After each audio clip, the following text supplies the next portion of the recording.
So we've done songs with numbers, places and colours. Now we tackle girls' names. From the Beatles to the Fountain of Wayne, girls' names have forever been a staple of song titles. Jennifer, Alison, Philippa Sue, Deborah, Annabelle too. But first, here are the most used girls' names in songs according to newsnationnow.com. Okay.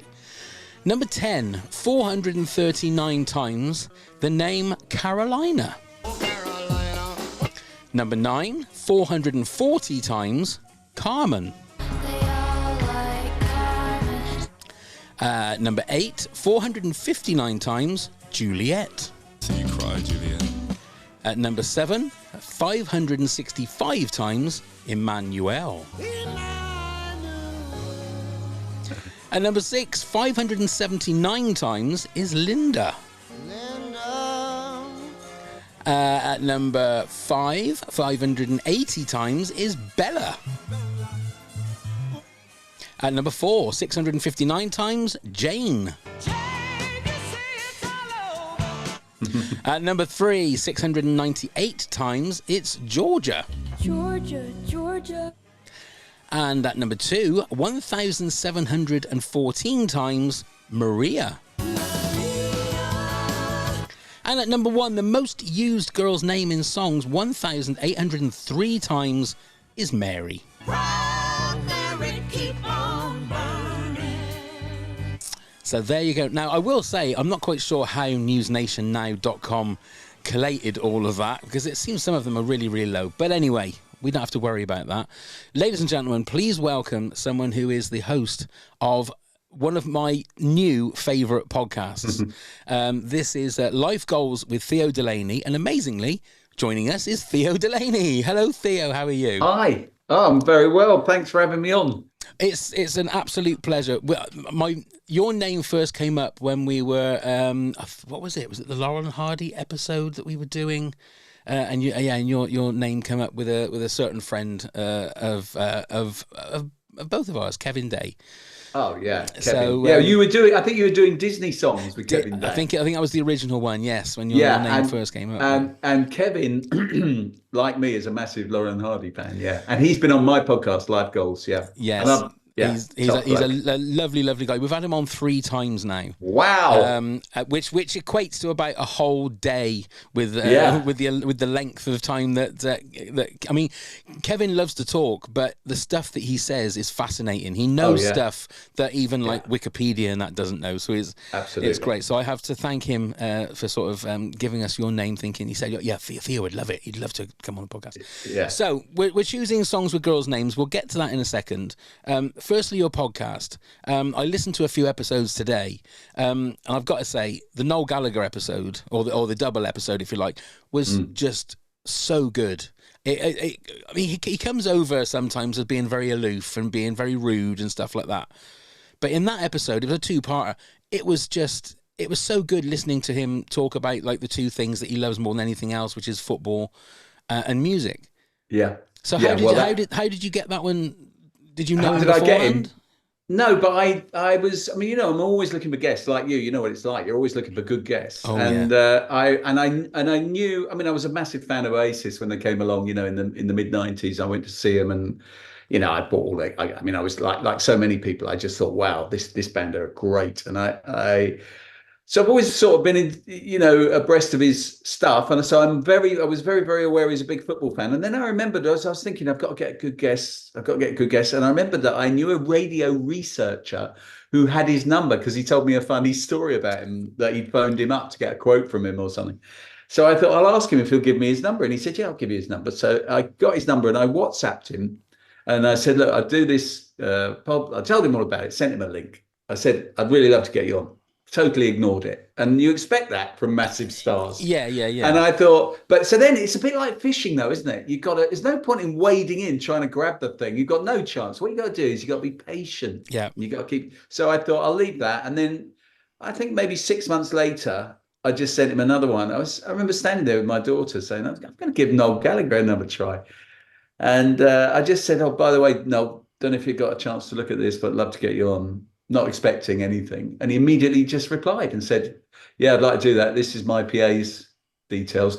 Sort it out with her." And that was it. And he actually, the funny thing was, it was during sort of COVID, sort of quasi COVID, and he obviously was well up for it. And I said, right, we'll do it over Zoom because of COVID and all that. And then I never heard it again. It went really quiet, which can happen, you know. Yeah. And then I just had a little inkling. I thought, I bet he hates Zoom.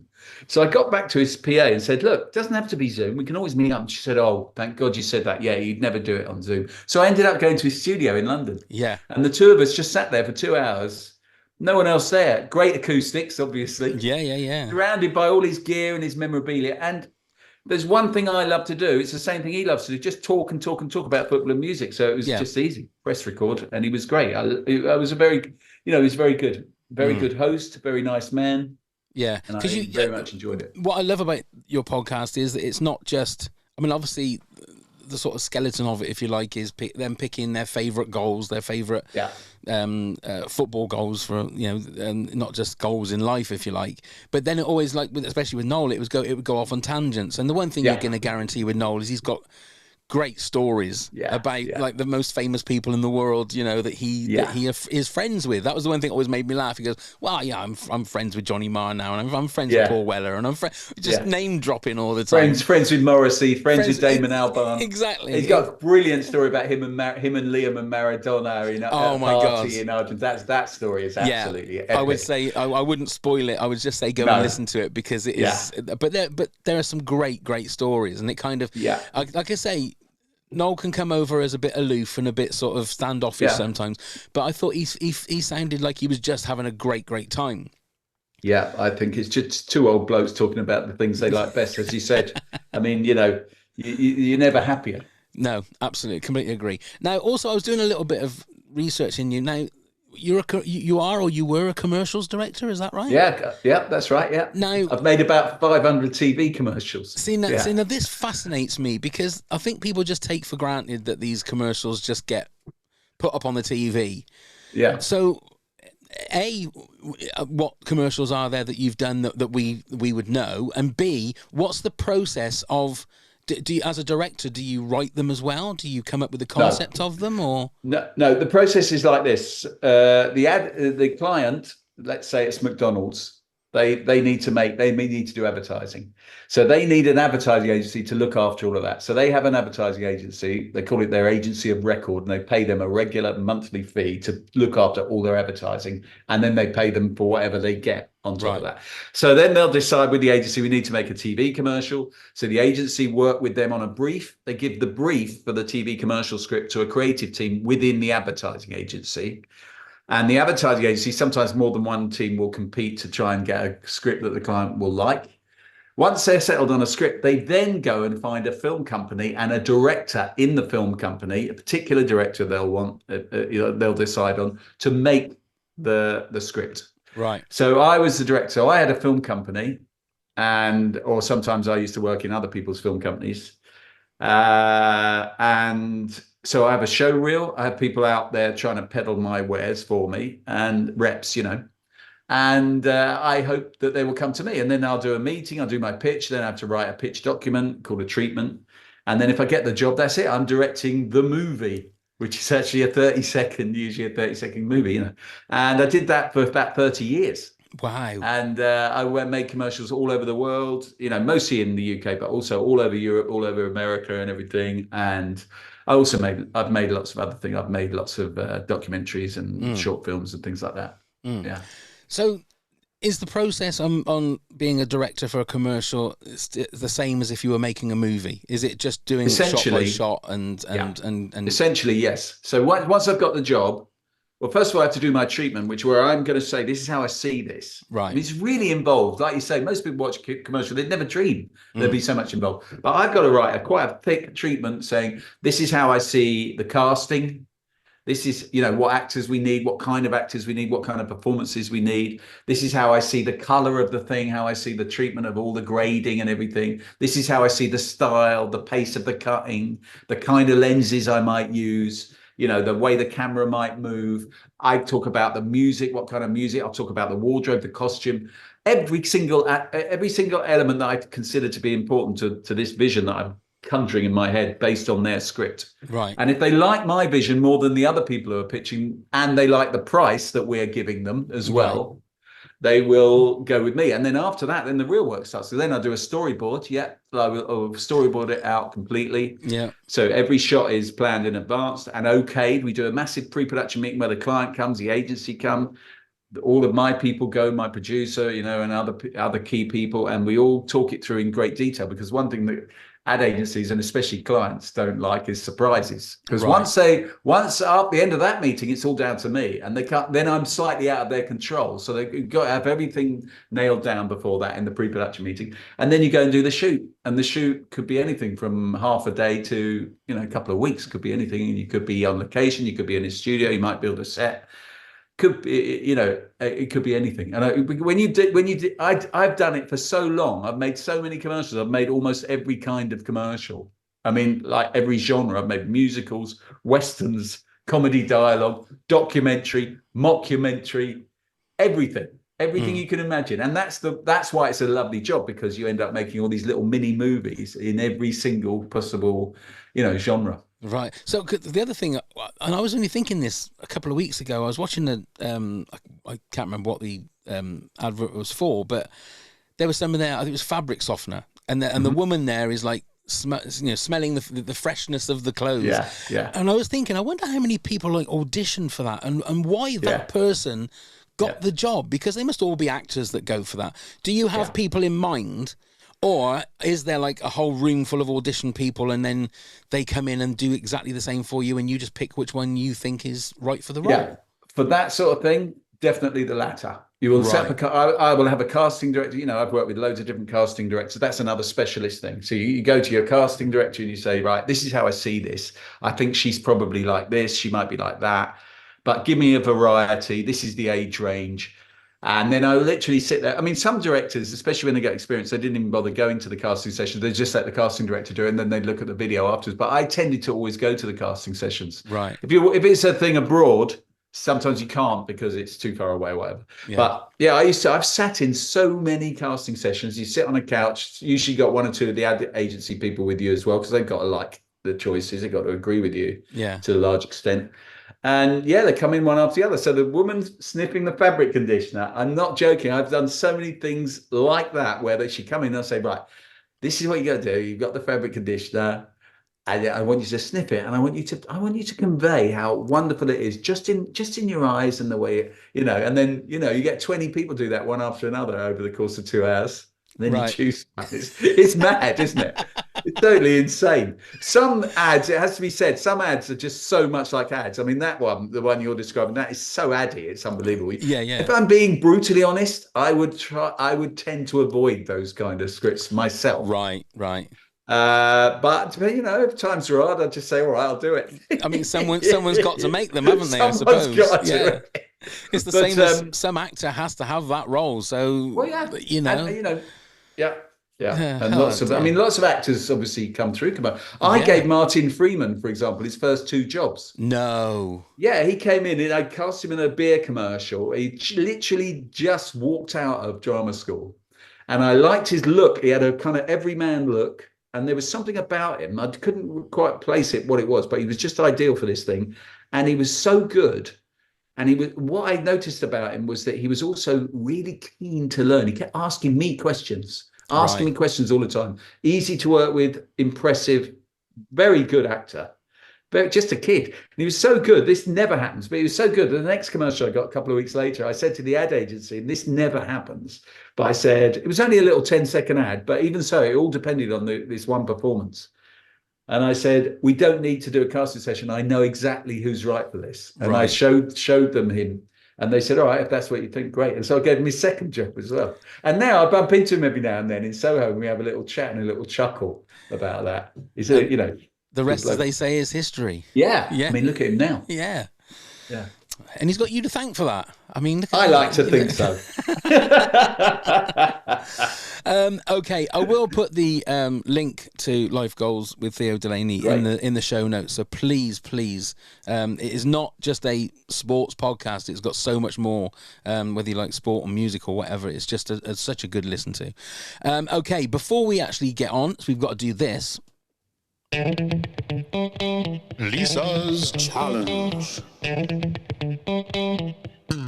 the fuck are you saying? Okay, so it's Lisa's challenge. Basically, you need to tell me how many songs in the top 10 you think we're going to get the same. How many duplicates we're going to have. It's just a little side kind of competition.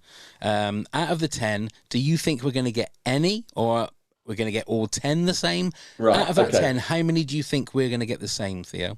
1. Oh, okay. All right. I'm going to say 2. Okay. I reckon. That's got me low? thinking. That's got me thinking. I mean, it is low, but to be fair, I think my music my music taste is very conservative, very middle of the road. I got a feeling yours is a bit more edgier than mine. Mine could be described as pretentious. Right. Oh my goodness, it could be anything.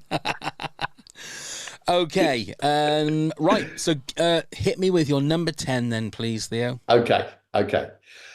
Number 10 is a song by Dion. Now, Dion was first famous as the lead singer of Dion and the Belmonts. Dion and the Belmonts had a massive hit called The Wanderer, which was later the title track of a film, The Wanderers. I'm pretty sure that figured in the Wanderers film. And it was a brilliant record. But he had one other brilliant record. And I'm pretty sure that he'd split up from the Belmonts when this was released. Run Around Sue. Do you know it? Yes, I do. Yes. And when I was a little kid, my dad was a music fan and my mum, and they played music all the time. So I'm a huge music fan. I do a radio show on Saturday mornings, which is basically just music that I love. And Run Around Sue, my dad, when I was a kid, he had loads of great records in the house, mostly contemporary, but there was a film called That'll Be the Day, which came out in about 1974, I'm guessing. And it had David Essex in it and I think Ringo Starr. That's right. And it was all set in the 50s and they were working on a fairground. And there was a double album, soundtrack album came out with it. And it was all brilliant early 60s, late 50s, early 60s records. And me and my brothers loved it because we were listening at the time to like my parents' records, which were all like West Coast singer-songwriter stuff, Neil Young and Joni Mitchell and stuff. But we were also listening to all the stuff that was on top of the pops, like Sweet and Slade and stuff like that. But this stuff was different again, this early 60s, late 50s rock and roll stuff. And it was we loved it. The three of us, me and my brothers at the time, we would have been like, I was 7, the other two were 6 and 5. And we played it non-stop, That'll Be the Day. And we had one favorite track each. My little brother's favorite track was Alley Oop, which was a slightly comedic song about a caveman. Right. My middle brother's favorite was what was that song? What was it called? If you want to say goodbye for the summer. Jason Donovan covered it.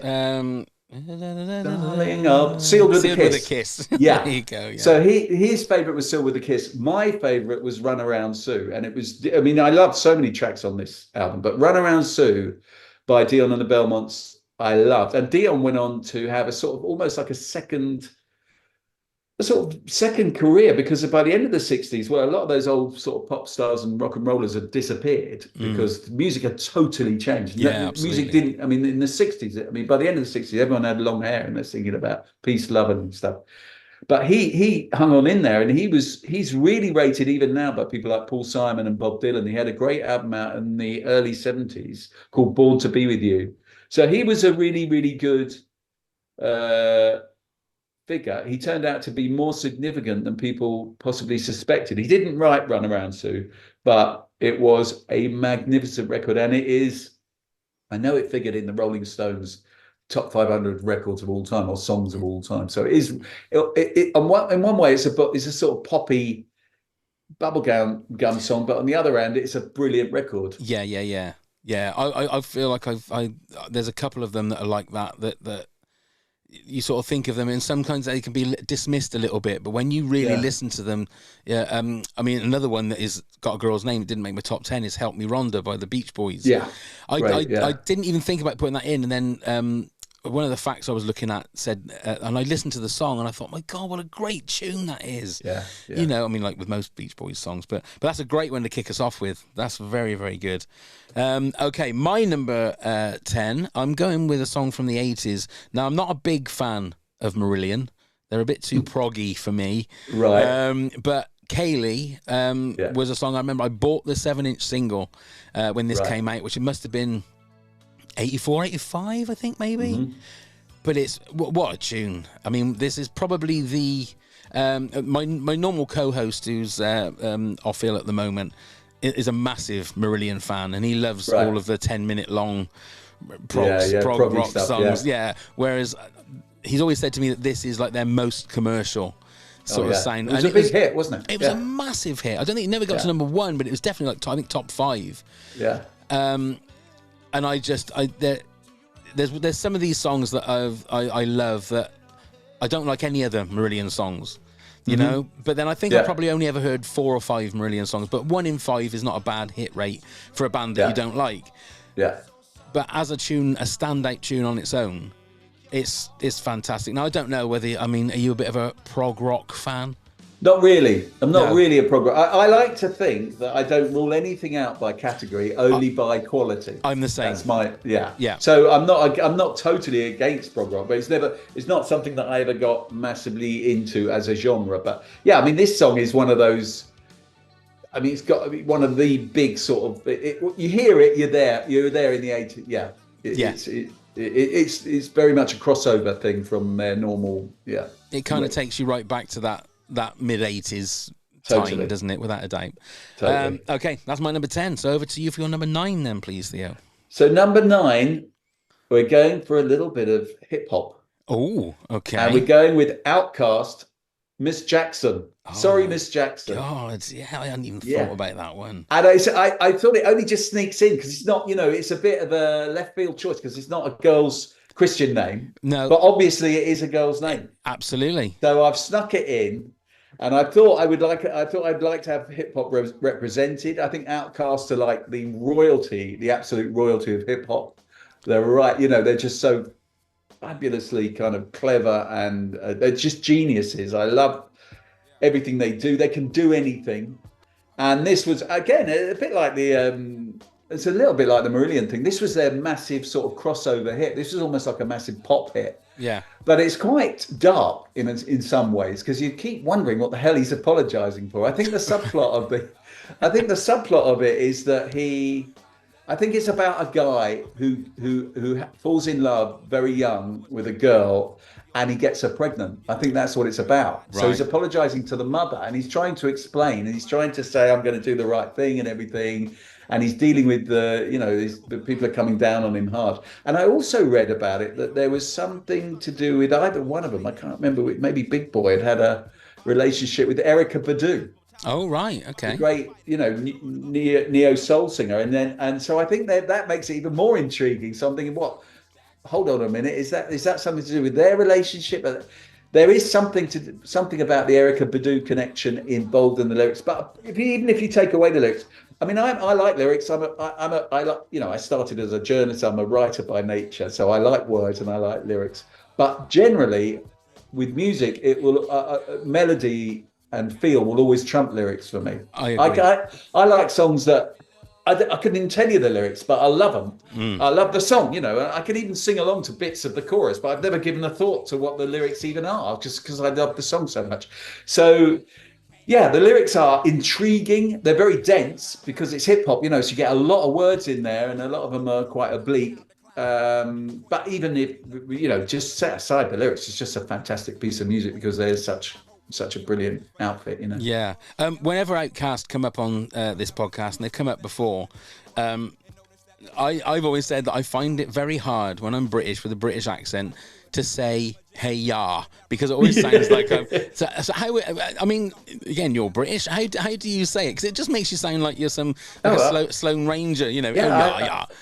I've got exactly the same problem. I mean, I can't think. I would say hey ya. Yeah. As soon as you've elongated the R, you're in trouble. You've got no chance. You've got absolutely no chance. So I just had my American brother-in-law staying with me. He's from New Jersey, lives in California, if he was still here, I'd call him in and say, "You say it." Yes, and then we'd know. Yeah, but he's gone now. He's gone back to California. Oh well, never mind. Next time. Yeah. Okay, that's another good one. So that's your number 9. My number 9, I'm going for a good old bit of Dolly Parton and going for Jolene. Bing! Is that the one? What number is that? That's the one. What number is that? That it comes in at 1, 2, 3, 4, 5, 6. That's your number 6. Yes. Okay. Now that was the one I thought we'd both have. Right. I mean, I don't think there's really much more you can say about this song. It is just, I think, one of those perfect songs. Dolly Parton's got one of those voices that it's Dolly Parton as soon as she's singing. She's got that kind of very fragile. It's fragile but powerful all at the same time, her voice. Yeah. And as a songwriter as well, it's just she's come out with some amazing songs. And this for me is like top notch. Obviously, it's only my number 9, but in regards to the amount of songs that have been done by with ladies' names or girls' names, it made it into my number 9. So why is it a little bit higher in yours? Well, I agree totally that I think Dolly Parton is one of the great geniuses of music. She can do it all. She is a fabulous singer, and she has got such a country voice as well. It's such a weird thing. I love country music, and there's a certain female country voice. Yeah. That has a certain characteristic, and you almost don't know why. Why do all these country songs? And people like her, and of course Tammy Wynette and Loretta Lynn. They've all got this incredible kind of quality to them. There's like that little twang. It's a twang thing. It's like an edge or something. It's very hard to describe, but I know what you mean. She's a fabulous, fabulous singer. She's a fabulous country singer, but also she's an unbelievably brilliant operator and songwriter. And of course, when she came along in the mid-60s and the way she looked and everything, sexism was absolutely rife. And for her to emerge as a really brilliant businesswoman and songwriter was like 10 times harder than if she'd been a guy, Yeah. But she still did it. I love that story about, I Will Always Love You, which apparently she wrote on the same day as she wrote Jolene, which is a lovely little nugget of trivia, which I love. Imagine writing those. If you wrote those two songs on the same day, you would literally quite way beyond never have to work again. Absolutely. Obviously not in Dolly's world, because that's just a day at the office for Dolly. Yeah. But the scale of those songs, I mean, in terms of impact in the world, and she wrote them in the same day. But I love that story about how when she wrote I Will Always Love You, Elvis Presley wanted to do it, which, I mean, this was like the 60s, so that's the greatest honor, really, if Elvis wants to do your song. But that Colonel Parker, his notorious manager, had this deal that he offered everyone, no compromise, which was that they had to own, I don't know, like 90%, instead of going 50-50 or something, they had to own 90%. And she just point blank refused to do it. And they couldn't believe it. They saying like, what? This song is like nothing. No one's even ever recorded it. What are you talking about? Elvis will make this song massive. You'll still get, be massive for you. She said, no, I don't. That's not the way I operate. I want my fair share, or you don't get it. Yeah. I mean, that took incredible. That was incredibly brave. But of course, she had the last laugh because it ended up being huge anyway. She made her money later when she had her own great version. I prefer her version to any other version. But the really, really big version was Whitney Houston, wasn't it? That's right, Whitney for the Houston's Bodyguard, version it was absolutely colossal. Yeah. And I love I love everything about her. I love her values. I love, her politics. I love her talent. I love her voice. I love that she's like really great mates with Taylor Swift and Beyonce. Yeah. I mean, that's great. She must be, I don't know how old she is now, well into her 70s. She's got to be. And obviously she's got a Dolly world as well. And she's got, so I think, I think she's amazing. I really do. And I think she's, again, you said with the way that she looked, she could very easily, where people would just concentrate on that rather than anything else. Am I right in saying that I Will Always Love You was written about Burt Reynolds? Oh, I didn't know that. So I'm sure I've read that somewhere. Wow. Again, someone will email me and tell me that I'm a complete idiot and no, that isn't the case. But I'm sure I heard that or read that somewhere. That is interesting. I like what she says about herself, which was Takes a lot of money to look this cheap. That's a great self-deprecating line. Yeah. Oh, dear, that's fantastic. Right then, Theo, you're number 8 then, please. So number 8, right. I'm sort of in a very loose way trying to represent different genres and eras here. Okay. So I was a massive punk fan. So when punk came along, I was about 10, 11, and I always remember when the Sex Pistols came on, Bill Grundy's show, and there was this massive, because they swore live on the TV. That's right, they did, yeah. The outcry, people will, if they're not old enough to know about it, the outcry was absolutely spellbinding, because I remember coming out of school the next day at my primary school, and the mums outside the school, nobody was talking about anything else. They were so astonished. Nothing like it had ever happened. So punk, to me, I was 10 then. That was 1976. So I just was all in for that, because I loved the idea of swearing live on the telly, and I loved what punk was all about, which was saying, bollocks to all aspects of authority. Yeah. And so I loved punk. I still love punk, and I thought, well, we should have a punk song in here. By its nature, it wasn't really the sort of genre where you had a lot of girls' names in there, because they weren't really writing love songs or anything like that. No, that's right, yeah. But the Ramones had a couple of songs with girls' names in, and the Ramones are absolutely fantastic. I mean, they're a completely compelling band, and what was great about the Ramones is their style, their kind of sound was proper punk. It was like 3 chords, driving, high energy sort of sound and production. But the tunes is what set them apart. Their melodies were it was like Motown or something. So it was like a wonderful, marriage of those two things. And that's why they were so massive and so brilliant. And some of their lyrics were good as well. They were talking about their own lives and stuff. So the one I've chosen is Sheena is a Punk Rocker. Right, nice. So I loved it when I was a kid. I had it on 7-inch and I just sang it all the time. That and I Want to Be Sedated and Rockaway Beach. Those were my favorite Ramones songs. I just went around singing them all the time. And I still play the Ramones very regularly on my radio show on a Saturday morning. I love them. Yeah. It's weird what you said about the Sex Pistols as well, because I will find that bit on YouTube and put it on a video playlist for our Patreon subscribers, because I'm sure people of today will watch that and go, oh, that's nothing.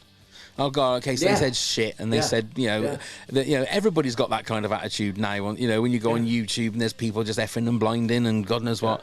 But I don't think anybody, apart from people like sort of I'm slightly younger than you, but only a couple of years younger.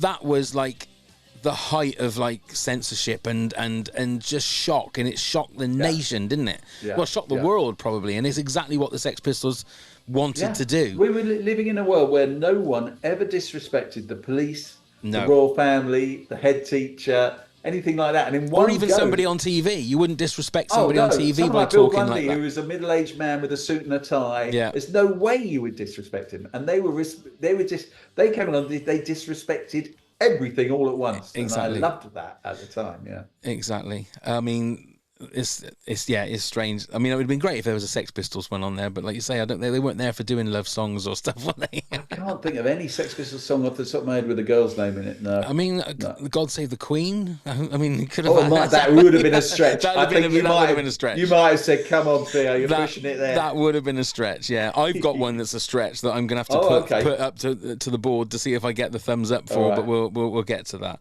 Okay. My number 8. Again, I mean, you could probably say, no, it's not about a girl, but it's a girl's name. So I've gone for Lola by the Kinks, because Lola, that made my long list. Did it? Yeah. I mean, Lola in the song, it's not a girl, is it? But No, but it's a girl's name. It's a girl's name. And anyway, let's not get into what constitutes a girl. Oh, God. We don't want to get into that, mate. We'll both get cancelled. And I haven't got enough disk space on my computer for the whole conversation of that. So let's not go down that route. You try telling Lola she's not a girl. Exactly. Exactly. No, that's a brilliant record. It's such a good song. I mean, the Kinks, I think, are one of those bands that I don't think they really get the due that they deserve. Yeah. For the songs that they. I mean, it's banger after banger with the Kinks. Yeah. Great so one of the great British songwriters, Ray Davies, no question. Completely agree. And I can always remember, because I obviously, again, I was too young to know who the Kinks were. But in the 80s, they had a song called Come Dancing, which was like a comeback song. Yes, and I loved that song. So, of course, being sort of like just hearing about the Kinks, I thought it must be a new band. And then you saw the video and thought, God, they're a bit old. Yeah. And then it wasn't until then that my dad said, well, no, actually, listen to this and listen to this, and like Waterloo Sunset and Sunny Out. And I thought, oh my God, this, you know, and it's kind of the same as kids these days. They listen to a song that's been covered and they think that's the original. And then you say, actually, kids, listen to this, and it's the original. It just goes in waves, doesn't it? But well, Lola, I just had Irving Welsh on my Life Goals podcast. You're such a name dropper. You are such another one. Clang. And the as you know, the format is you choose the 8 goals of your life and a piece of music to go with each. And he chose Lola. Oh, did he? He chose Lola. Yeah. There you go, then. I'm in good company with that, then. You're in very good company. Awesome. Okay, your number 7, then, please. Right, number 7. We're going back towards the early 60s again. And I just felt like I wanted to have Elvis Presley in there because, you know, as I keep going on about, I love music. Like you, I'm just a massive music fan. I do this radio show every Saturday morning just because I love it. No other reason whatsoever. I just love playing music that I love. And I've got a tiny, you know, hardly anyone listens to it, but I've got a very loyal kind of, you know, audience who just buy into all of that and they give requests and all that. And I think Elvis Presley is the most obvious thing in the world. No one's going to learn anything here, but Elvis Presley changed the world, changed music completely. Yeah. And I loved all his really, really early stuff. But I couldn't really find one with the girls. And this is slightly later. So this is into the 60s. Marie's the name of his latest flame. Yeah, this is a great tune. This nearly made my top 10. It's so simple. Dun, dun, dun, dun, dun. That little riff, which comes sort of from Lonnie Donegan, really, that kind of thing. And that's been reused in many a song since that. Absolutely. That feel. Absolutely. And but first time I heard this, I loved it. I've always loved it. I always sing along with it. Also, there's a bit of a theme developing here, which will probably carry on to a certain extent, which is most songs are about love or unrequited love or heartache. And this is one of the this is so simple, but it's a great little story. It's about how he's in love with this girl and then this guy turns up and starts talking about this girl that he's in love with, and it dawns on him it's the same girl, and it's absolutely it's crushing for him, for the guy who's telling the story. It's like, you know, it's the worst thing that's ever happened to him. He can't believe it that this girl that he's totally in love with has actually gone off with this other guy, and but it's told in a very original, particular way. So I love the way it's constructed. I love the story. I love Elvis's voice. I think he's one of the greatest singers of all time, maybe even the greatest. And I don't think the real purists like it as much as the early stuff. And I really love the early stuff, the Sun Sessions stuff. But I just love it. And it's got a girl's name in it. Yeah. It just reminded me as well, because Cliff, who was like the British Elvis, didn't he do a song called The Day I Met Marie? I'm sure he did a song. That sounds familiar, yeah. Because I can remember listening to that years ago, and that was another great song, a real foot stomping bop, a bit like a 50s 60s bop. Such a good song as well. But yeah, you can't beat a bit of Elvis. I kind of feel like whatever top 10s we do, it sort of needs to be law that Elvis has to get in there somehow.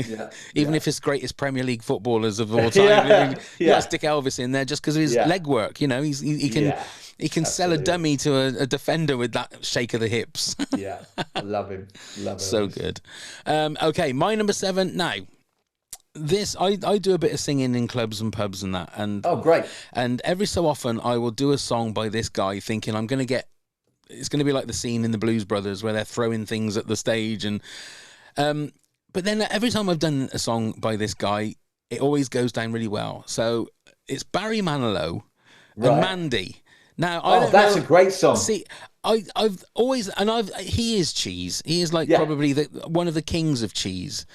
But maybe the king. Absolutely. But that is a great song. Yeah. In regards to some of the songs that he's done, it's just unbelievable. You know, they've got great melodies, they've got great lyrics, that you can sing along to them, you know, at the top of your voice, great love songs. And it's just, it always surprises me. I always think sooner or later someone's going to go, Jesus Christ, Barry Manilow.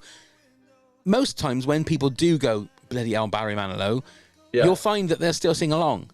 Oh, or they'll tap their feet, you know? I think Barry Manilow, you know, because we associate him with, we get an image in front of us straight away, don't we? Which is that late 70s, early 80s, you know, where we had all this, what we've been talking about, punks going on, there's all this great music, all this cool stuff. And then there's him. Yeah. And you just think, my God, he looks awful. I mean, it's just embarrassing. But strip that away. It's like the Bee Gees. I always think the Bee Gees, the songs they wrote were absolutely brilliant. They looked ridiculous, but their songs were so good. It's a similar thing. I Can't Smile Without You is a fantastic song. That's one of his great, great show. But this one, Mandy, I don't think I've heard it for a long time, and I remember totally in secret loving it. Yeah. But I think that's that chorus, you've got to sing along with that chorus. Isn't that the thing, though? It's like you said, but like in secret, I really loved it. Like you wouldn't go out. But now, you know, people talk about guilty pleasures and being secret. Now I'm totally open about all that shit. Yeah, it's mad being just say what you think's good. Yeah, we've done a couple of episodes on like movie guilty pleasures and song guilty pleasures, and whenever we've done them, we've all said actually they're not guilty pleasures because I love them. I wouldn't go. I'm not a fan of it. I would say I love this song, and I'm the same as you. I'm more about melody than who it is. I don't. I'm not a big rap fan, but I love Hamilton. It's those kind of things. So, I did wonder because sometimes people will still, and it's not a pun, no pun intended. They will turn their nose up at Barry Manilow. Oh, yeah. But I didn't mean. Sorry, Barry, if you're listening, I didn't mean to bring that in. So your number 7 was Jolene, Dolly Parton. Yes. So we've already spoken about that. Sorry, your number 6 was Dolly Parton. Sorry, not number 7. So my number 6, they're more famous for another song, but I'm going for Toto and Rosanna because I absolutely love this tune. Now, this was apparently about the actress Rosanna Arquette. Right. And she wasn't particularly enamored with the song, apparently. Oh, really? But it's got it's Jeff Porcaro that was on the drums, I think. Okay. Who unfortunately passed away a few years back. But great drumming, great song. It's one of those like classic sort of those. Toto was one of those bands that their songs have 2 or 3 different bits in the song. If you know what I mean? Yeah. You've got the start bit. Then you got the bit where it's got the low sort of voice bit, and they're split up. But I love Toto. I think they've got some great tunes. Yeah, I mean they were made up of they were all top session musicians, weren't they? And then they all decided, well, look, we're all so bloody good. Why don't we just make a band ourselves? Yeah. And you said they had one more famous record, which was Africa, right? Yeah. But Rosanna, even if they'd never had Africa, Rosanna, they could have, that would have put them on the map. Absolutely. Hold the Line is another great one. Africa. Yeah. Hold the Line. Not the map of Africa. Yes, Hold the Line. Yeah. Yeah, they were bloody great. And that sound, that 80s sort of AOR, kind of almost yacht rock kind of sound. Absolutely. I love it. There's definitely a place for it. There's a guy at the moment who's got an album out called Israel Nash. Oh, right. Okay. And if you like a bit of Toto and you like that sort of feel, I recommend it. His current album. It's really properly, very, very sort of polished, big production. Right. A bit reminiscent of that. I recommend it. I'll put it on our list, and I will definitely check that out. Okay, we're halfway through, so it is time for this. Pop quiz, hot shot. It's quiz time. It's quiz time. Okay. Now, usually around 3 out of 10, 30% is a good score. Okay. Okay. So we're aiming to get a little bit more than that. So I'm going to give you some lyrics to songs that have got ladies and girls in the title. Okay. Right. So I need the name of the song and obviously the artist as well. So here's number 1. Cleaned a lot of plates in Memphis. I pumped a lot of tane down in New Orleans. Proud Mary.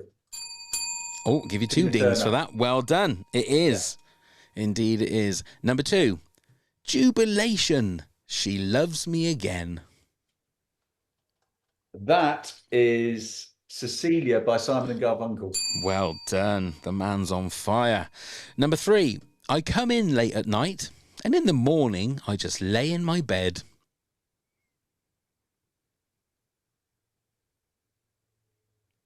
Don't know. That is Help Me Rhonda. Oh, great by record. the Beach Great Boys. record. Yeah, that's so 2 out of 3 so far. Number 4. May I inquire discreetly, when are you free to take some tea with me? No, don't know. No, that is Lovely Rita by the Beatles. Oh, I should have got that. Okay, number 5. We're beaten down, eyes sunk in smoke-dried faces. Don't know. Come On Eileen by Dexys Midnight Runners. And I'll give you that one because I the way that Kevin Rowland sings that, no one knows what the lyrics are. No, exactly. You cannot tell, so I'll let you off on that one. Number 6. I loved you since I knew I wouldn't talk down to you. Roxanne, The Police. Well done. That's 3 so far. Well, at least I've achieved par with 3, right? You have. Okay, so here's number 7. Let's see if you can get over that. She said, sign on the dotted line, the lights went out. No, not going to get it. That is Darling Nikki by Prince. I don't think I would have got that. Okay, number 8. I do love Prince. Yeah, indeed. How can someone so young sing words so sad?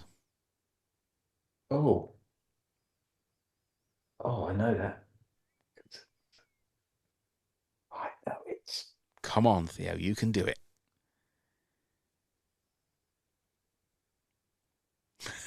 Is it Sheila Take a Bow? By The Smiths.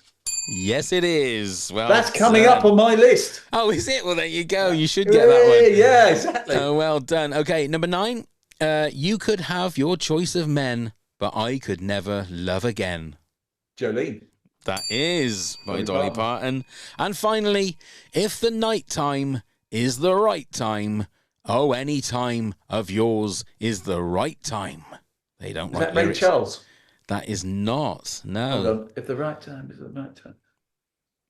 If the night time is the right time, oh, any time of yours is the right time. I'm going to kick myself. I'm going to kick myself. Go on.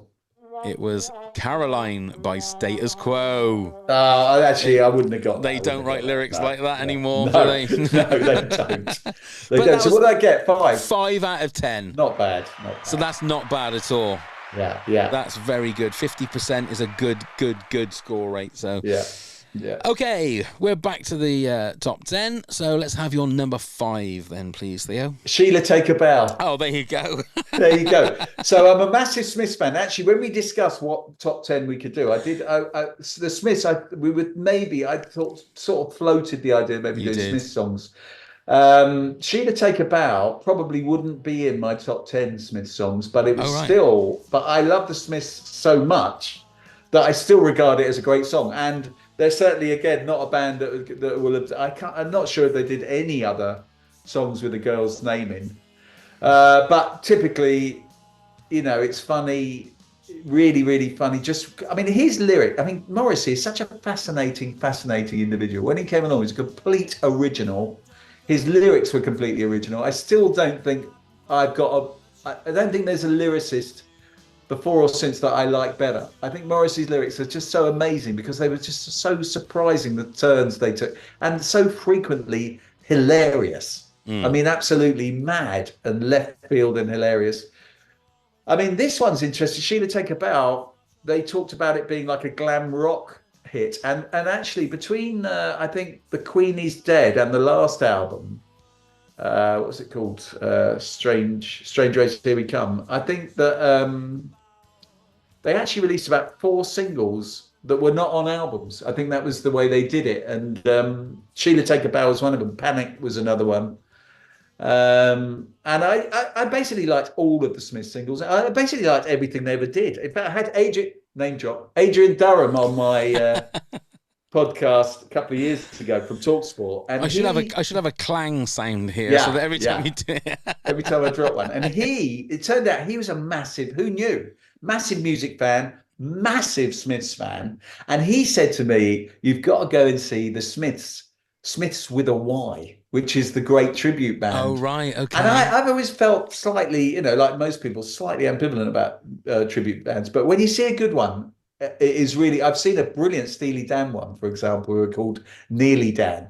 And they are absolutely excellent. But the Smiths with a Y, Sam, my brother and I, he's a big Smiths fan as well. We went and saw him at the Half Moon in Putney. Well, neither of us drink, but you would be forgiven for thinking we were off our nuts that night on alcohol because we just basically sang every word to every song. Right. And that's what the Smiths are like. If you like the Smiths, obviously Morrissey's gone completely bonkers since then. It's absolutely is now, you know, persona non grata. I mean, I feel funny about playing. I won't really, in fact, I just won't play Morrissey solo stuff on my show now because I'm so offended by some of his stuff that he comes out with. I really am. But I mean, in a way, it's, you know, as I said, his lyrics and the way he's always been is so surprising, so odd, so unpredictable that you know, I'm not surprised he's turned out to be the way he is in that.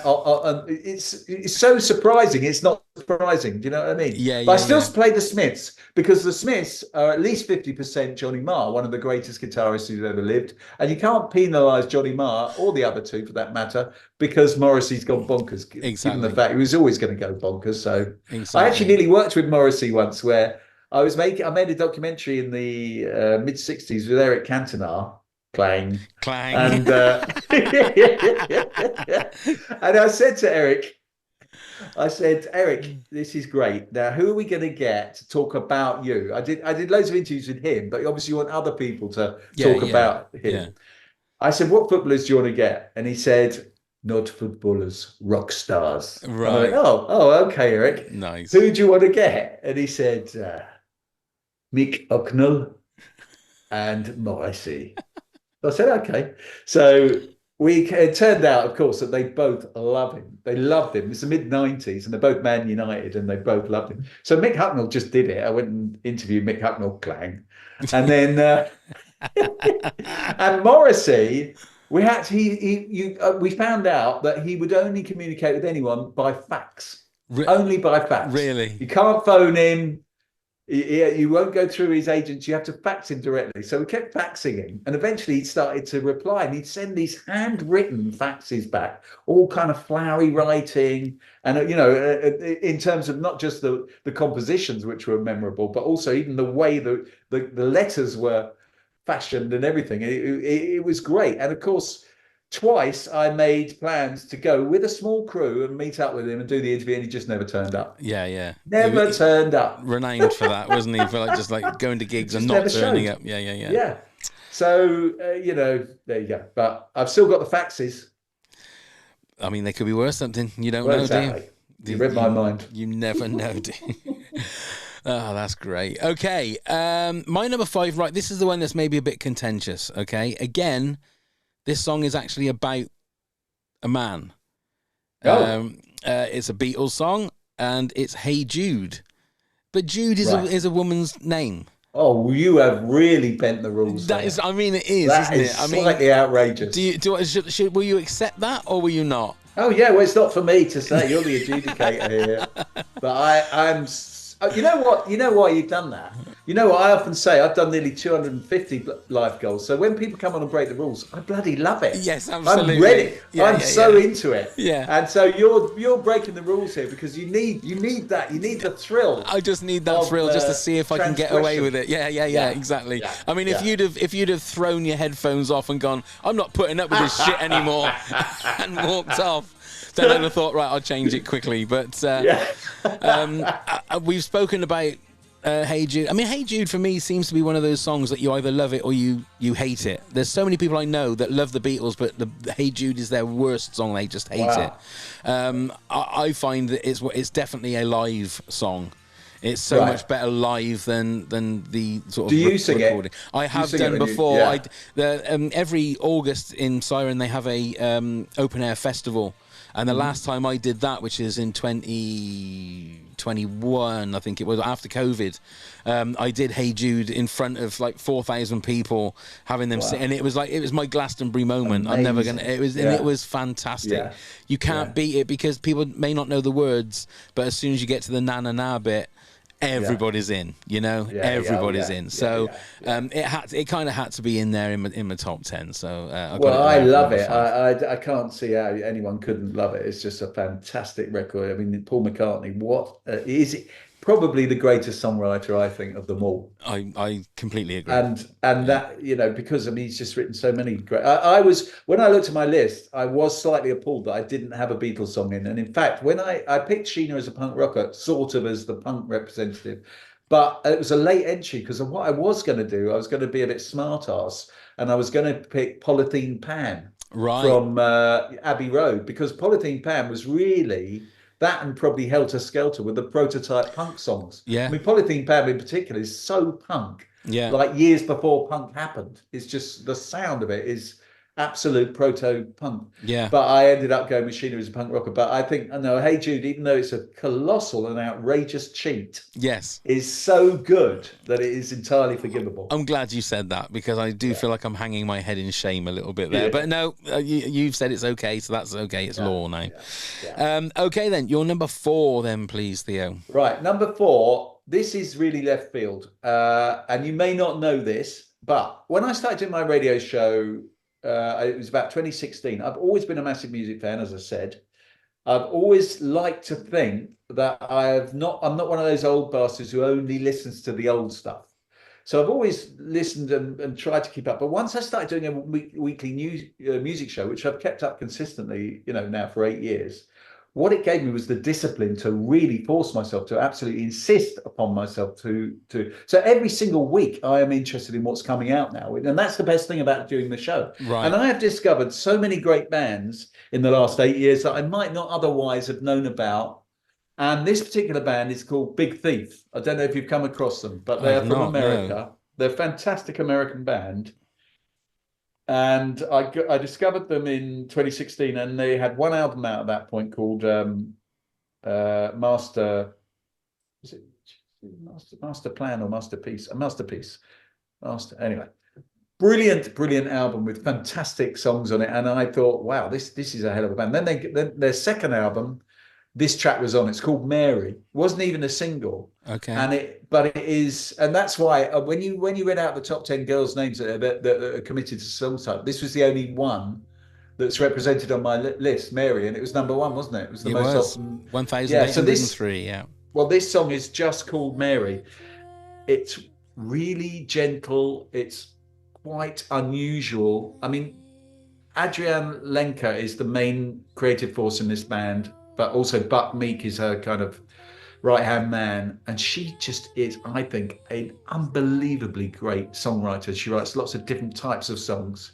I mean, this song structurally and sound-wise is completely unique. It's just an album track, but it is bewitching. I mean, you just think, God, she's just so talented. And she does a lot of solo stuff as well. She's so prolific. So is Buck Meek, the other main guy in the band. So they're always putting stuff out, either as the band. They're quite big now as a band. They play they play places like Hammersmith Apollo and big festivals and stuff. So now, but when I first got into them, they weren't as big. And I saw them in Islington at the Assembly Hall, I think it was, or either that or the chap. Yeah, it was Islington Assembly Hall, and they knocked me out. I think they're a brilliant band, and anyone listening, I would urge you to check them out. They've had about 4 albums out now. She is a massive talent, and this particular song, Mary, is a wonderful song. Wow. Okay. Another name to add to our ever-growing list, and we'll give that a try. And like I say, obviously the video or whatever I can find on YouTube will go up on the video playlist for our Patreon top heads as well. Okay, my number 4. I mean, this is a staple of discos. I can remember from years gone by. As soon as this came on, everybody got up and danced. And we mentioned it earlier on. I think it was one of the it was one of the quotes that we had, and it's Dexys Midnight Runners and Come On Eileen. And again, it's a song that you try and sing along to, because I think what you do is you just make the sounds that Kevin Rowland is sort of sounding. What year was this? 82, 83 maybe? 82. I still don't know what the lyrics are. Yeah. So, I mean, I'm sure it's poor old Johnny Ray, Sella Bowl, the Genemo in Mountain Momo. It's something like... Yeah. That a million hearts were broken. I don't know what it is. Yeah. But yeah, so it's but it's such a great tune. It's such a bop and a banger. If you know, and it got everybody up dancing whenever I went to discos with this playing. I love it. I think it's one of those songs that has suffered from its own. It's a victim of its own success. I agree. So I've heard people say, "Oh, I cannot stand this," Yeah, and it's because it's been played so many times since it came out. But if you even, I mean, I love it every time I hear it. But if you remember when you first heard it and started to hear it, it was just, I mean, it's number one for about 9 weeks, purely on the basis of how brilliant it was. Yes. No other reason. It's absolutely fantastic. Here's something. This isn't a name drop, but I am showing off. Okay. When I was 16 in 82, my mate's dad was an actor who'd been in things like Z Cars and The Gentle Touch. Wow, right, okay. Bernard Holly. So he had lots of contacts at the BBC, and he got us tickets to Top of the Pops. We actually went on Top of the Pops. And the edition we were on, I can remember everyone that we saw Yazoo doing Don't Go. Okay. And we saw, I've said I can remember more. I always used to be able to remember more. I think you see about 4 or 5 people live in the studio. Definitely saw Yazoo. Definitely saw a couple of other great people. But we saw Dexys doing Come on Eileen. Really? And it was the first time they did it on Top of the Pops. So it's way before it got to number one, way before it became. And it was quite weird because it was the first time they'd ever turned up in those out, because he'd styled them all, if you remember. He'd had a nose job, but for one thing, when they'd had their first album, their first big success was that song Gino, which was about 3 years before. And they were all like leather jackets and all that kind of stuff, weren't they? Yeah. And kind of woolly hats and stuff. They suddenly come back and they're all like country folk, wearing, all of them wore dungarees. That's right. They're like bits of straw coming out their mouths. That's right. And he'd had his nose reshaped, and he had sort of quite voluminous curly hair. That's right. Yeah. And they all had that funny dance where they hooked their thumbs into their dungarees. That's right. And dance, which everyone was doing in the discos and stuff, weren't they? To ape them because of them on Top of the Pops. Yeah. But the record itself was just absolutely bloody fantastic. It's a fantastic record. Yeah, I think it's one of those songs, and I've said this before on other episodes, a bit like Bohemian Rhapsody, you just think, oh God, because you've heard it so many times. But again, if you take a step back and listen, it's a genius song. Okay, just full disclosure. Okay. I hate it. What, Bohemian Rhapsody? You hate really? But I hate Queen. Ah, that's fair enough. That's fair enough. So it's almost like prejudice. But one thing I would say, I hate Queen. Right. But I have to accept they've written some really good songs. Yeah. Well, that's very noble of you. Yeah. It's not 100% hate. There's a little bit of leeway there. Well, you have to be, like I said. If only everybody in the world was like you, Theo, and had a little bit of leeway, It wasn't 100% hate, then the world would be a much better place. Yeah. Indeed. Okay, so that was my number 4. So on to your number 3 then, please, Theo. Okay, my number 3 is Gloria. Not the one that goes da da da da da Gloria. Not the Laura Branigan one. Not the Laura Branigan, okay. But the one written by Van Morrison, which was originally done by Van Morrison's band in the mid-60s, and then was just taken up by lots of kind of garage bands and rock bands, and has been covered by bands all over the world in all sorts of places. It was covered quite a long time in their live show by The Doors. But my version, that if I had to choose a version, the version I'm going to choose would be the Patti Smith version. Okay. So Patti Smith did it on her kind of seminal album of like about 1978, which was called Horses. Had a great title track. It had Because the Night on it, which was her biggest hit, which was, of course, the Bruce Springsteen song. Yeah. Fantastic song, fantastic version. But it's got Gloria on it as well. And it is a fantastic version of a really fantastic, simple song. Van Morrison, one of the great songwriters. This is not a typical Van Morrison composition by any means, but it is an amazing record. It's got that thing where it's very slow and there's a little build and then it explodes and becomes massive. It's really compulsive and compelling, and I love it every time it comes on. I must admit, I've never heard the Patti Smith version, so when I'm putting the video playlist together, I'm going to have a good listen to it. So yeah, it's great. It's brilliant. Yeah. Did you two do a version of Gloria? I'd be amazed if they didn't. Yeah. I don't know I don't think it would have been on any of their studio albums. I think it was certainly would have been part of their I'm live sure set. I've seen it was a live one of their live shows or something. They had something on there. I'm sure it's something like that. Exactly. It's one of those songs. Everybody's sort of done it, I think, because it's just such a great raucous live, opportunity, if you like. Yeah. Love it. Great one. That's your number 3. Okay, my number 3. This one I think I chose as my number 2 Rolling Stones song when we did the top 10 Rolling Stones, and it's Angie. I said plenty about it. This to me is just a beautiful, beautiful song. Yeah. I don't really know what else to say about it. It's just very simply just one of the most beautiful songs ever written, I think. Yeah, no, it is fantastic. I mean, the Stones, fantastic. I mean, what is the mark of a great artist or a great band? It's not to have a great record. It's to be able to make loads of great records. I mean, that is the mark of any kind of greatness. I always think that about, if you love sport, I love sport. If you think about, I play tennis once a week, mixed double, not mixed, I'm talking about doubles. I play doubles. It's mixed in terms of mixed ability. Let's call it mixed ability doubles. And I always think every week I play about 1 to 2 good shots, really good shots. And the rest of the time I'm absolutely all over the place. And the difference between a good tennis player and a crap tennis player like me is that the ratio will be the other way round for a good tennis player. And I think, what I always say to my kids are big music fans, so that's the way I've brought them up, and I say about the Beatles, for example, if you took one of the Beatles' best 50 songs, if you took one of them, they'd still be famous for that one song. That's how good their best 50 songs are. Yes. But they did 50. Yeah. They did 50 amazing. That's why the Beatles are the Beatles. Yeah. That's why McCartney's McCartney and the Stones, it's the same.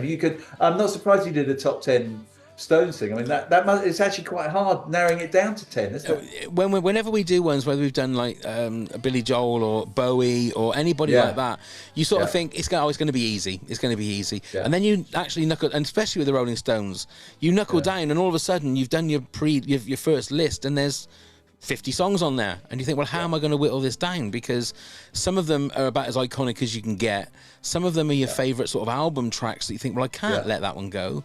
Yeah. And you kind of end up, it becomes an impossible task. You kind of, time beats you. It was kind of like tonight. The list I had to start with had easily 25, 30 songs on it. And there's no way that you can. And I've left some Stone Cold classics off my top 10. And you kind of think that's cheating a little bit, and then I put Hey Jude in, which shouldn't really be there, but there you go. Let's not go over that again. That's it. It's gone. You said yes. You said it's fine, so that's all I need to worry about. Okay, then. We're nearly there to the top, so you're number 2, please, Theo. Okay. Number 2 is the Four Tops, Bernadette. Oh, what a tune. I love Motown. Motown, to me, is, as important as any kind of, it's probably if you want to do it on record labels, is there a greater record label ever? No, probably not really. Not for the amount of amazing. There's something about Motown I've never really known how to articulate it. I've read books about Motown. I've listened to Motown literally all my life. I mean, I listened to the Four Tops when I was 3 or 4 years of age because it was just on the radio, I mean, I can't help myself and Reach Out would have been on the radio, and I was loving it when I was a toddler. And so obviously I've chosen Bernadette because that's the one with the girl's name on it. I recently had Matt Snow on my podcast, who's a brilliant music writer. Clang. I thought, I'm not going to do the clang. I wonder if he'll do the clang. He's clanged it. Matt Snow has actually edited Mojo magazine and 442 magazine. So it's perfect for my podcast. Absolutely.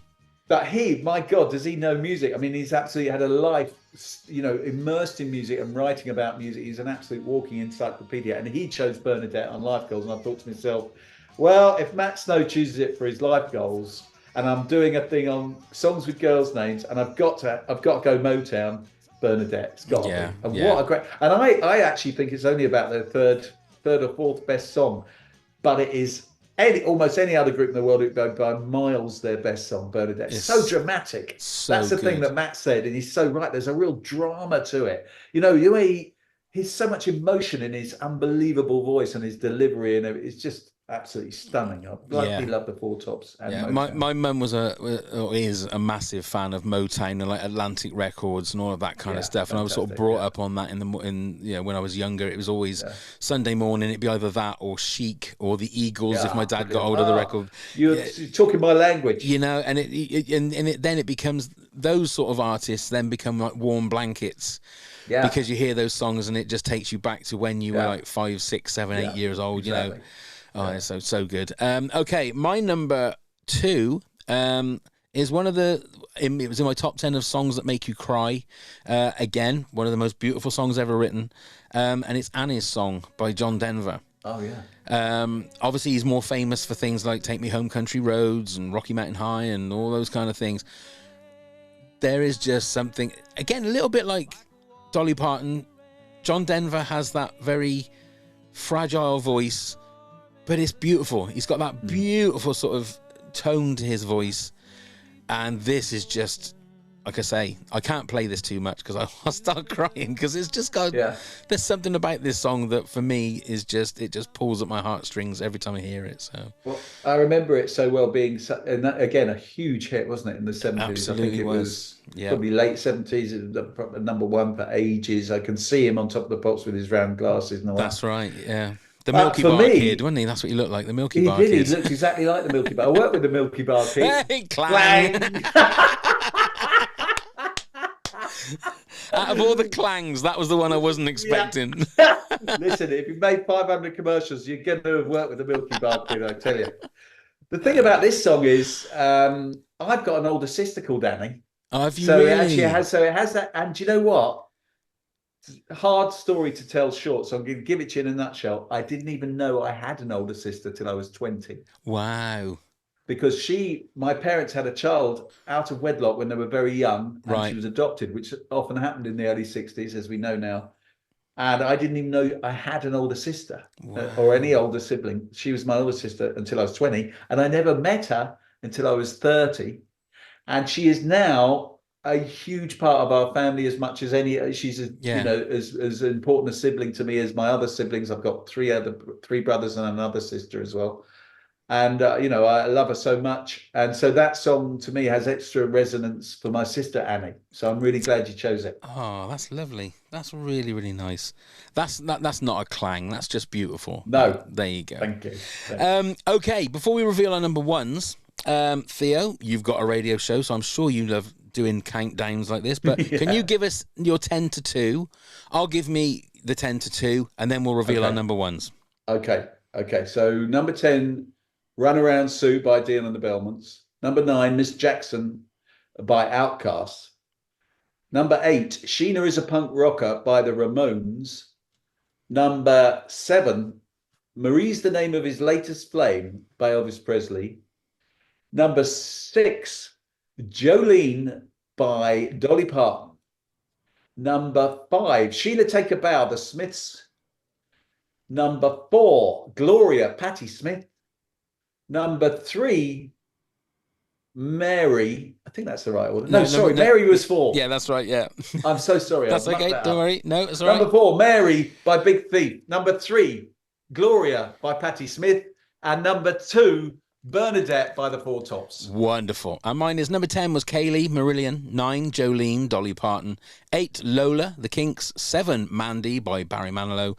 6, Rosanna, Toto. 5, Hey Jude by the Beatles. 4, Come On Eileen, Dexys Midnight Runners. 3, Angie, the Rolling Stones. And 2, Annie's Song by John Denver. So, Theo, what is your number 1 song with a girl's name? Right. Okay. Now, if we've got these the same, there's no way we've got then I've won too. I've won this. But if there's we no. don't, I would be absolutely astonished if you've chosen the same one as me. Here we go. Here is the artist that I've chosen at number 1 is my favorite recording artist of all time. Okay. I'm borderline obsessed with this artist. I've been on the podcast that is dedicated to his work I'm the only person who's been on more than once. Okay. Because I'm so obsessed.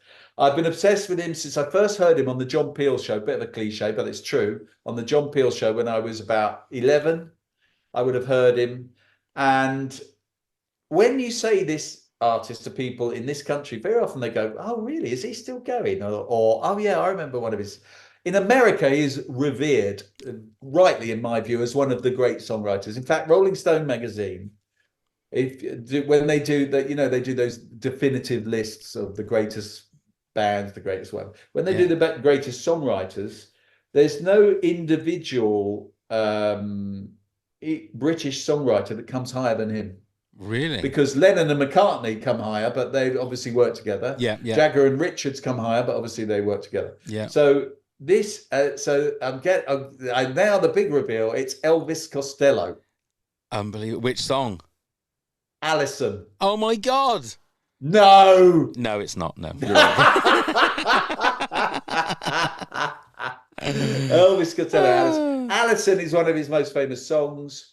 It was one of his earliest songs. It was on his very first album. My Aim Is True came out in 1977. The album was called My Aim Is True. My Aim Is True is lifted from the lyrics of Alison. It was covered by Linda Ronstadt later, had a minor hit with it in America. It's regarded as one of his great songs. I remember a point I've always felt he was underappreciated in this country, Elvis. He always has been. But I remember sometime in the 80s, Arena magazine, which was a big men's magazine in those days, very, very cool kind of fashion magazine, did the greatest songs. I don't think it was songs with girls' names in the title, but it was something like greatest love songs about women. So it's not dissimilar. And Alison came number one on their list, and I remember thinking, at last, recognition for the genius of Elvis Costello. So I could go on and on and on about Elvis Costello. You definitely don't want to get me started, but that wasn't a difficult decision, the number one. No. I mean, he's always got a link with me because I'm a Liverpool fan for my sins. Is he? Yeah, and he did the theme tune and appeared in Scully. Can you remember Scully? Right. Yeah, of course. And I love that. Turning the Town Red was that's red. right. Yeah, such a good tune. Yeah, he was in it as well. He was in it. Yeah, he was like, I think he was Scully's brother, I think, because he wasn't right, he was like train obsessed or something. Special needs brother. Yeah. But it's such a good show. But he's done some great stuff, Elvis Costello, without a shadow. Massive Liverpool fan himself as well. Absolutely. Okay, so my number one. I think I've had this in the top 10 before. It's got one of the greatest intros to any rock song. So I'm going for Layla by Derek and the Dominoes. That very, very nearly made my 10. And if it had, you'd have won. I would have done. Again, this is... I think this is Eric Clapton's epic. This is Eric Clapton's Bohemian Rhapsody, or, know, whatever you want to say. Yeah. Obviously, it was under the guise of Derek and the Dominoes, but it's another song that I've always preferred to hear live than the actual recorded version. There's a lot more energy to it. Have you seen him do it live? I have, yes. I have seen him live at the Albert Hall a few years ago. But amazing. Because they also have a big, long build-up of, like, keyboards playing, and then he always turns his back to the audience and does that opening riff, so you don't know exactly when he's going to do it, but hairs stand up on the back of your neck when that starts. And then all fucking hell breaks loose when he starts. It's just so good. And when he did it at Live Aid as well, we had Phil Collins on the drums. It was just awesome. So it's a banger of a tune. It was my number one straight away when we said we were going to do this. It's very, very nearly made my. But I mean, as we've said, I mean, there's about 500 great records that haven't made my list, and that's definitely. I mean, that was very much. It just failed to make the cut, but I've always loved it. I had a compilation when I was a little kid of hits. I would have been about 5, and I got it for my birthday, and it was like one of those, hits of the year. Before now, that's what I call music. Early thing like that, and it was on it. Derek and the Dominoes. Was it? My dad and my uncles used to talk about Eric Clapton, and they had Eric Clapton records, But I thought, who the hell are Derek and the Dominoes? I loved the record. It was my favourite track on this album. I mean, there was T-Rex was on the album, David Bowie and stuff like that. But this track was blowing my mind. But I just couldn't understand who Derek and the Dominoes were. But of course, later on, I discovered who it actually was. Yeah, I mean, so good, fabulous, so record, good. Yeah. Right, we've got kind of a bit of a record here as well, because this is the record number of honourable mentions we've had for any episode. Which blew me away. We've got so many. So if my computer will not stop, that's it. Okay. So bear with me a sec, Theo, while I go through these. Karen Clark has Maria, the name of his latest flame. Great. Kareem Pastor said Iris by Goo Goo Dolls, Jolene by Dolly Parton, Come On Eileen by Dexys Midnight Runners, Rick Tindall, Rhiannon by Fleetwood Mac, Sweet Caroline, Ba Ba Ba, he puts in there, Neil Diamond, Pride Mary, Creedence Clearwater Revival, Mona Lisa and the Mad Hatters, Elton John, Layla, Derek and the Dominoes, Black Betty by Ram Jam. That's a good one. Yeah. Dear Prudence, the Beatles. Michelle, the Beatles. And Eleanor Rigby by the Beatles. Sue James, Michael Jackson, Billie Jean. Rod Stewart, Maggie May, another classic. Brilliant. Dr. Hook, Sylvia's mother. And the Police, Roxanne. Plucking Different, that's a local band to us here. It's Dolores Hayes. I'm not sure what that is. Do you know what that is, Dolores Hayes? No. Maria Pereira said Bad Religion, Evangeline, Tiger Army, Annabelle Lee, Foo Fighters, Aurora, Susie and the Banshees, Dear Prudence, Blondie Maria, Green Day Maria, and Rage Against the Machine, Maria. Darren Brown says Don't Cry for Me, Margentina, from Evita.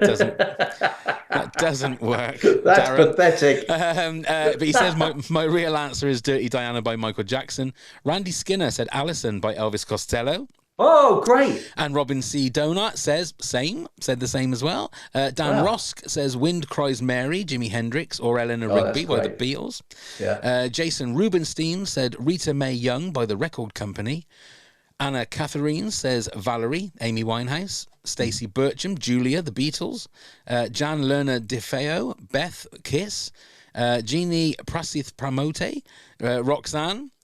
Sean Moon, Ruby by the Kaiser Chiefs. Lisa Buchanan, Gloria by Laura Branigan. Come on, Eileen, Dexter's Minute Runners. My Sharona by the Knack. Oh, that's good. That's a great tune. And Jolene by Dolly Parton.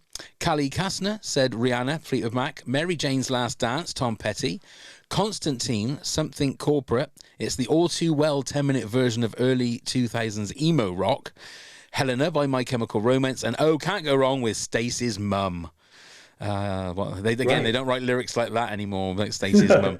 Heidi Grande said Oh Sherry, Steve Perry, Ophelia, Lumineers, Valerie Loves Me by Material Issue, Beth Lands Green, Veronica by Elvis Costello. Oh, I love that. Yeah, Jodie Yokota, Lola by the Kinks, A Letter to Elise by The Cure, and Dear Prudence by Susie and the Banshees. Jenny Valdez says 8675003, Jenny, of course. Moonshine Kelly, Visions of Johanna by Bob Dylan. Crazy Mary, written by Victoria Ann Williams, but made famous to me by Pav's favourite band, Pearl Jam. They're not my favourite band, Theo. I don't know any of their stuff. But it's become a thing on the podcast, yeah. At Sharpened Teeth, Christine, Susie and the Banshees, Francis Farmer will have a revenge on Seattle by Nirvana, and the Falls version of Victoria. At MPG_1980, Denis, Blondie, Jane Says by Jane's Addiction, Mary Jane, Rick James, Marilyn, Cassie's Dead, and Darling Nikki by Prince, Barbara Soma, Barbara Ann by Beach Boys, LB, Winona's Big Brown Beaver by Primus. I really hope that's a song and not a video that she's been watching. And I'm not going to put it in Google to find out as well, just to make sure. Thank you, Mel. Dear Prudence by the Beatles, but I also love Susie's version too. Bethy Coulter Moore, Athena by The Who. At Zippy Arcourt, Doreen and Ode to Joyce by Half Man, Half Biscuit. Christine Hillary, Christine, the Strawberry Girl, Susie and the Banshees for obvious reasons. Nicola Ortiz, Black Betty by Ram Jam, Delilah by Tom Jones, Layla by Eric Clapton, Pride Mary by Ike and Tina Turner, and Come On Eileen. We're nearly there. Brian Baldwin, Ruby Soho by Rancid, Boy Named Sue, Johnny Cash, Josie Blink 182, Jolene, Dolly Parton, Lola the Kinks, Betty Davis Eyes, Kim Cairns, Jack and Diane by John Cougar Mellencamp, Evie Q Quinez said Janie's Got a Gun by Aerosmith, and Laura Goodenough Idelson, Amber by 311, and Ali by Donny Iris. So thank you, everybody, for all of those honourable mentions. Whew. Brilliant. That's, I'm absolutely chuffed that it's the record. I think it is, absolutely. We haven't had that many. We normally get a few, but not as many as that. So that's lovely. So that's it. We've done the top 10. Theo, what have you got coming up on the podcast? Give us some more clangs. Let me think. I've never really had a hiatus before, but I feel I'm heading for a hiatus because I'm in the middle of this house move. Oh, of course. So everything's taken. But I've got next week is a guy called Barry Tomlinson. Barry Tomlinson is the guy who was in charge of Roy of the Rovers.